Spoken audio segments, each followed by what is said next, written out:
चर्चा बैठक को आगे बढ़ाते हुए बाबा के सेवक रंजीत जी बिसेल आप बाबा की शिकवणीनुसार मार्गदर्शन करेंगे ऐसी मैं आपसे आग्रह की विनंती का।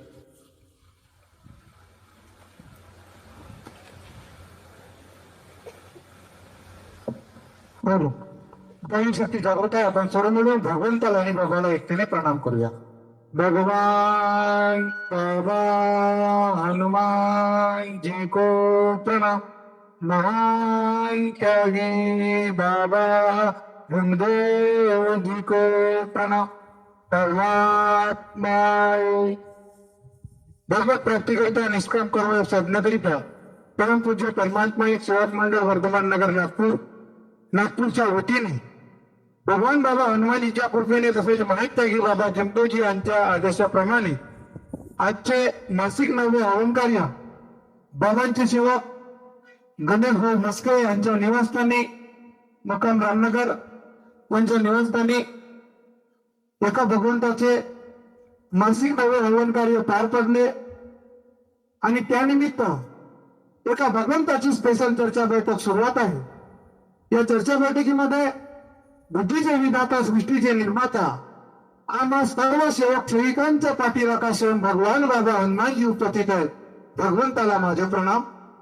तसेच बाबा आम्हा सर्वांचे समर्थ सद्गुरू मानव धर्माचे संस्थापक महंतगी बाबा जमदोजी उपस्थित आहेत. बाबांना माझे प्रणाम.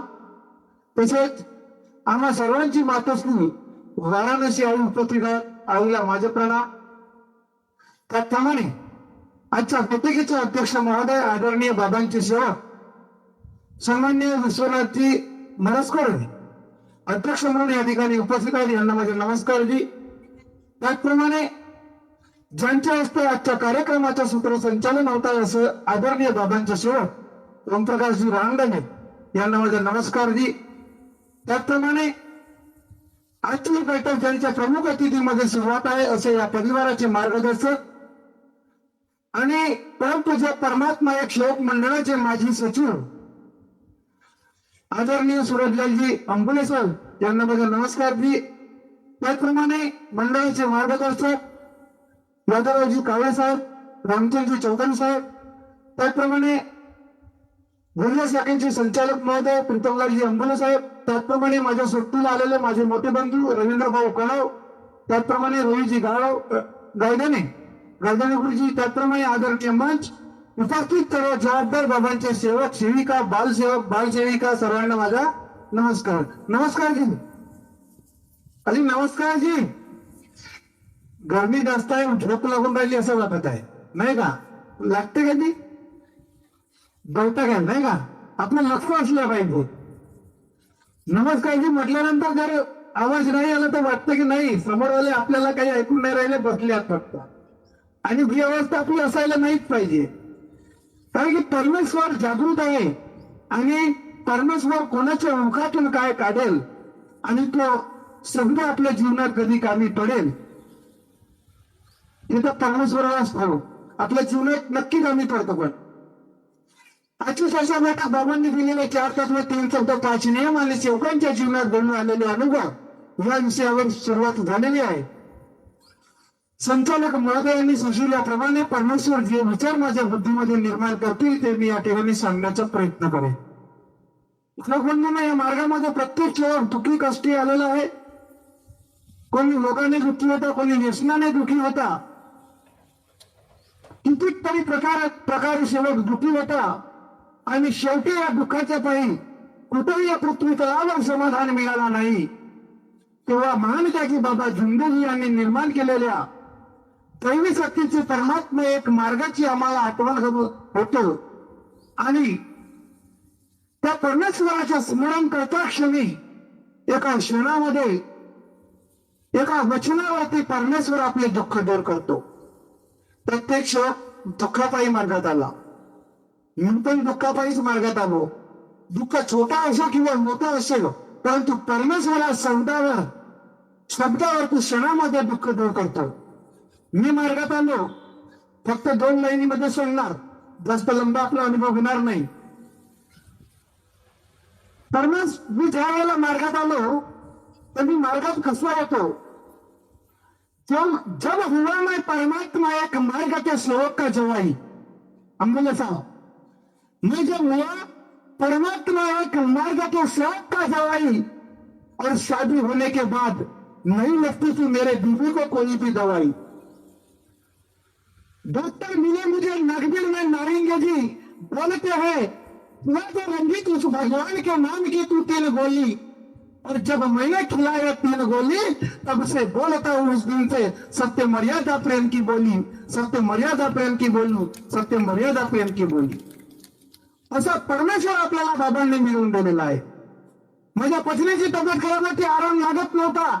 माझे आजोसाच्या मंगलदाजी पारधी यांची नातनी सोबत माझं विवाह झालं होतं, आणि 4 महिन्यामध्ये दुःख निर्माण झाला, आणि आम्ही जेव्हा मार्गामध्ये येण्याचा शब्द दिला तेव्हा त्या दुःख क्षणामध्ये दूर झाला। असं परमेश्वर बाबांनी आपल्याला मिळवून दिलेलं आहे, परंतु आपण कुठे आहोत? आपण वचनाला विसरतो। असे कितीतरी दुःखी असलेल्या पृथ्वी तलावर लोक होते, आणि बाबांनी म्हणून विचार केला की माझ्यासारखे कितीतरी दुःखी कष्टी लोक आहेत, आणि मी आम्हाला एक टीचर होते, जसे मुले साहेब टीचर होते, यांनी खूप सारे भविष्य घडवलेलं आहे असं म्हणावं लागेल। तसे आम्हाला एक कणसर होते, आणि ते एक मन म्हणायचे आम्ही बी घडलो तुम्ही बी घडा ना, आणि बाबांनी तेच कार्य केले।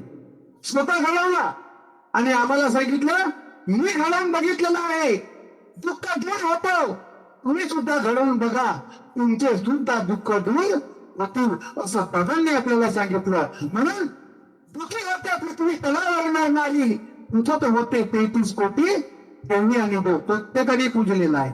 कोणी असं नाहीये की त्यांनी अनेक देवी देवतांची पूजा अर्चना केलेली नाही। दुःखी होत्या पृथ्वी तलावर नाही, तुझ्यात होते 33 कोटी देवी आणि देव, परंतु धावून कधी नाही आले कोणतेच देवी देव। वैद्य आणि पंडा पुजाऱ्याचा नाटक होता प्रत्येक मानवाला देव, आणि असे सर्व दुःख दूर करण्यासाठी 3 एप्रिल 1921 पृथ्वी तलावर जन्मासी आले महान त्यागी बाबा जुमदेव। ज्यांनी दिली तत्व शब्द नियमाची शिकवण, आणि सत्य मर्यादा प्रेमाने जो सेवक वागतो त्याचा होतो सुखी जीवन, त्याचा होतो सुखी जीवन, त्याचा होतो सुखी जीवन। असा कोणी सेवक नाही जो परिवारामध्ये सत्य मर्यादा प्रेमाने वागत असेल त्याचं दुःख दूर होणार नाही। परंतु जीवन हा खूप लांब आहे। बाबांनी नियमात आपल्याला बांधून ठेवलेला आहे, आणि सांगितलं जीवनात चालण्याकरिता, गृहस्थी उंच आणण्याकरिता, मानवी जीवनाचे अनेक उद्देश सफल करण्याकरिता बाबांनी आपल्याला काय दिलं? 5 नियम। जीवन खूप लांब आहे, संघर्ष होणार आहे, परीक्षा होणार आहे। आपण जेव्हा शिकतो तेव्हा आपल्याला पहिला वर्ग पास होण्यासाठी परीक्षा द्यावी लागते की नाही? आणि मार्गही तसंच आहे। परमेश्वर परीक्षा घेतो, आणि परीक्षा देण्यासाठी आपल्याला संयम असणे अति गरजेचे आहे, आणि नियमाचे पालन आपल्याकडून होणे गरजेचे आहे। परंतु आपण आपले संयम देतो, नियम तुटतात, आणि ते दुःख आपल्या जीवनातून कधी जात नाही। आता आपण संयम मधून जर सला वेगळं केलं तर वाचेल काय? नियम। आणि नियम म्हणून जर आपण मीला बाजूला गेलो वाचलं काय? नियम। आणि स आणि मी जर जोडलं तर काय होईल? सही आणि नियम। म्हणून तुटणे म्हणजे संयम आपल्याला तुटू देऊ नये, आणि नियमाला सुद्धा तोडू नये। माझ्या जीवनामध्ये परीक्षा परमेश्वराने घेतली, परमेश्वर प्रत्येकाच्या जीवनामध्ये परीक्षा घेतो, परंतु त्यावेळेला आपल्याला संयमाने वागण्याची गरज असते। मग परमेश्वराने परीक्षा घेतली 2011ला। 2011ला परीक्षा परमेश्वराने घेतली। माझं छोटंसं काम आहे ठेकेदारीचं, आणि काम करता करता माझी गुजरातला साईट होती। गुजरातला साईट होत असताना माझ्याकडे काही वर्कर होते मांडले इथून काम करणारे, आणि गुजरातमधील पाटण डिस्ट्रिक्ट मरुत्रा गाव चांतलपूर तालुका 2011 मधला अनुभव आहे। परमेश्वर आपल्या जीवनामध्ये कसं परीक्षा घेतो आणि परीक्षा घेऊन आपल्या जीवनातून कसं काढतो यावर तो अनुभव आहे। आणि मान त्यागी बाबा जुमदेव यांनी आधीच्या काळातील लोक म्हणायचे, आमच्या ताईने सुंदर म्हटलं अपनी अपनी करणी उतरे पार, पण ताई कसं आहे आपली आपली करणी उठव पार आणि आपली गलती आपण सुधार असा एक मार्ग असेल, नाही का? बरोबर सगळ्यांनी.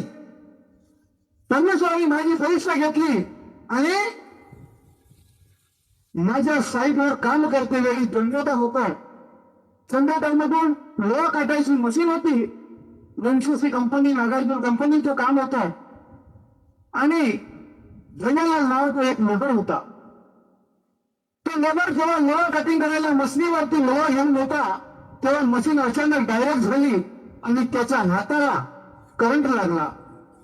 करंट लागल्यानंतर माझे जे मत होते ते एमपीतले होते. आणि एमपी मध्ये जर म्हटलं तर थोडस धाकधूक घबराटवाले जास्त राहतात.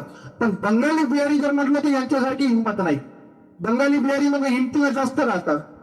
दुसरा एक बंगाली ठेकेदार होता. त्याच्या माणसांनी बघितलं काहीतरी काही वगैरे काही पकडलं आणि त्याच्या हातावरती मारली.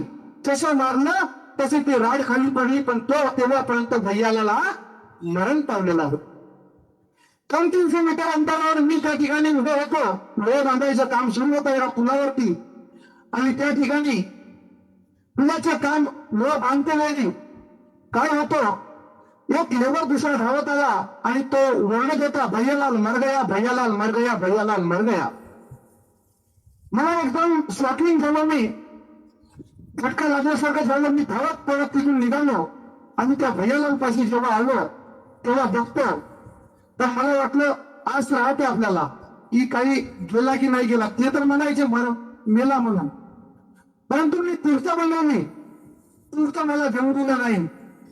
आणि त्यानंतर एका साहेबाचा फोन आला, निगारे साहब आपसे निवेदन है, आप भी मंच पर आकर अपना स्थान ग्रहण करेंगे. वैसे ही राउत जी, राजकुमार जी राउत, आपसे भी निवेदन, आप भी मंच पर आकर अपना स्थान ग्रहण करेंगे, ऐसा मैं आपसे निवेदन करता हूँ. अशा परमेश्वराने माझ्या जीवनामध्ये पैसे घेतले आणि तो भैयालाल त्या ठिकाणी एक स्कॉर्पिओ आली. स्कॉर्पिओ मध्ये आम्ही ती बावडी काढली. काही लोक मागच्या बाजूला बसले, मी मगातल्या सीटवर बसलो आणि त्याच्या डोक्यात ते पासून तर छातीचा जो भाग होता तो मी आपल्या मांडीवर पकडला. आणि त्या ठिकाणी जेव्हा आम्ही निघालो 25 किलोमीटर अंतरावर सांतलपूर म्हणून तालुका होता. तालुका स्थळावर गव्हर्नमेंट हॉस्पिटल होता. मलित्रा गाव हा 7 किलोमीटर अंतरावर होता. 7 किलोमीटर अंतरावर जेव्हा आम्ही गेलो मलित्रा गावामध्ये, तेव्हा एका डॉक्टरला आम्ही दाखवलं. आस होती आम्हाला की काहीतरी जर असेल तर हा वाचू शकेल. त्या डॉक्टरने गाडीमध्ये बघितलं, बोले मर गया, आप इसको पोस्टमार्टम के लिए लेके जाओ. आणि मी परमेश्वराला जेव्हा मांडीवर पकडली तेव्हा परमेश्वराला विनंती केली की भगवान बाबा हनुमानजी मानते की बाबा दुंद्याची मार्गाने आपण सुद्धा मंचकावर येऊन स्थानापन्न व्हावं असं मी आपलं विनंती करतो. त्याचप्रमाणे शंकरजी लांजेवा साहेब आपण सुद्धा मंचकावर येऊन स्थानापन्न व्हावं. आणि परमेश्वराला मी विनंती केली की भगवान बाबा हनुमानजी मानते की बाबा दुंद्याची, मी फक्त निमित्त आहे ठेकेदारी करण्यासाठी, परंतु परमेश्वर ही ठेकेदारी तुमची आहे. हा लेबर माझा नाही परमेश्वरा, हा लेबर तुमचा आहे आणि तुमचा लेबर हा मरू शकत नाही. हा परमेश्वराला मी त्या ठिकाणी विनंती केली. बाबा हा जर मरण पावला तर मी याचा परिवार पालेल, माझ्या परिवाराला पैसे देणार तर मी आपला स्वतःचा परिवार पालणार, मी असं परमेश्वराला विनंती केली.